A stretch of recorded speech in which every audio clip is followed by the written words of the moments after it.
School जानु परेको छैन तर स्कुल गएर ठुलो मान्छे बन्ने है क्या? सबै साथी पढ्छन्, म पनि उनीहरू जस्तै पढेर केही गर्न सक्छु। रुक्क पाल्ने यता पढ्छु भन्दा नि पढ्न नदिनु।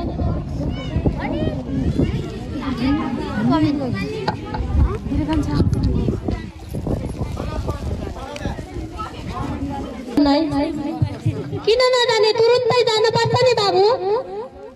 आमा खाना दिनुस् न, मलाई स्कुल जानु ढिला भयो। ल आइज, भाइलाई पनि तयार बनेर लैजाए। ए ल ल छिटो गर्नुस् है, ढिला भइसक्यो। ल ल हुन्छ।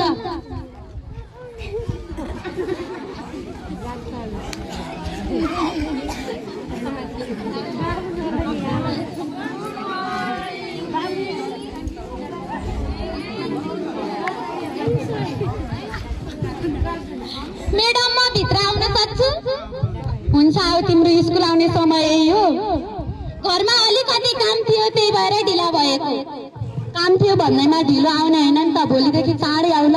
ओहो, नानीले ड्रेस पनि लगाएको छैन त। आज घरमा धेरै काम थियो, त्यही भएर भोलिदेखि भाइसँगै आउँछु ल। ए ल ल हुन्छ। ल आज हामी के पढ्छौँ भने हाम्रो समाजमा रहेका कुसंस्कारको बारेमा पढ्छौँ है। सबैजना ध्यान दिएर सुन्नु होला। होइन, कुसंस्कार भनेको के हो मेडम? कुसंस्कार भनेको हाम्रो समाजमा रहेका नराम्रा चालचलन, व्यवहार, रीतिरिवाज बाबु। ल है, अब समय पनि भयो, घन्टी लाग्यो। भोलि सबैजना यही समयमा आउनु अनि ड्रेस पनि लगाएर आउनु है।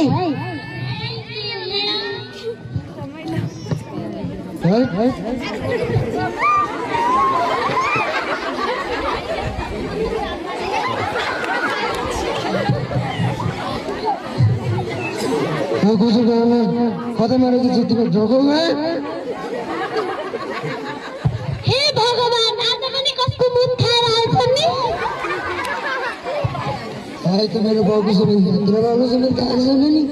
घरमा छोराछोरीलाई पढाउनु छैन, केही छैन, गाउँ गाउँ डुलेका छन्, हक्सी खाएका छन्।